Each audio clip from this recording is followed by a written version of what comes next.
Salam əziz balalar. Bugünkü dərsimizdə biz sizinlə Braille əlifbası ilə bağlı öyrəndiyimiz məlumatları tapşırıqların həllində tətbiq edəcəyik. Gəlin əvvəlcə A tapşırığının şərtinə baxaq. Braille əlifbasında şriftlərin ifadə etdiyi hərflərə bax. Boş xanalara uyğun hərfləri yaz və sözləri oxu. Gəlin indi verilmiş əlifbadakı işarələrdən istifadə edərək sözləri oxumağa çalışaq. Bu söz Louis Braille olacaqdır. Yəqin ki, xatırladınız, elə bu əlifbanı kəşf edən Louis Braille olmuşdur. Əlifbanın adı da məhz onun adı ilə adlandırılmışdır.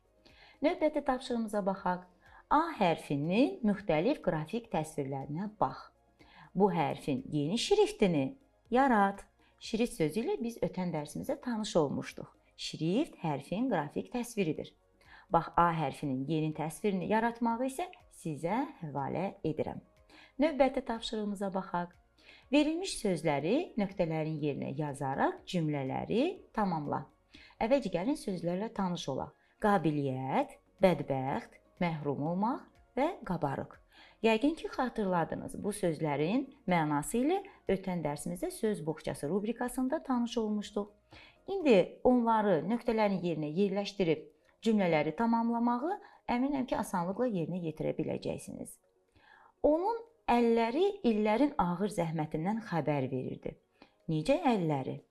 Əlbəttə ki, qabarıq əlləri. Qabarıq, yəni şişkin mənasındadır. O, ailəsindən uzaq düşdüyü üçün onların sevgisindən məhrum olmuşdu. Onun rəsm çəkmək qabiliyyəti hər kəsin diqqətini cəlb etdi. Vəli dayının qolu hadisə nəticəsində zədələnmişdi. Hansı hadisə? Əlbəttə ki, bədbəxt hadisə nəticəsində zədələnmişdi. Bax, belə uşaqlar, bugünkü dərsimiz də burada sona çatdı. Növbəti dərsimizdə görüşərik. Hələlik.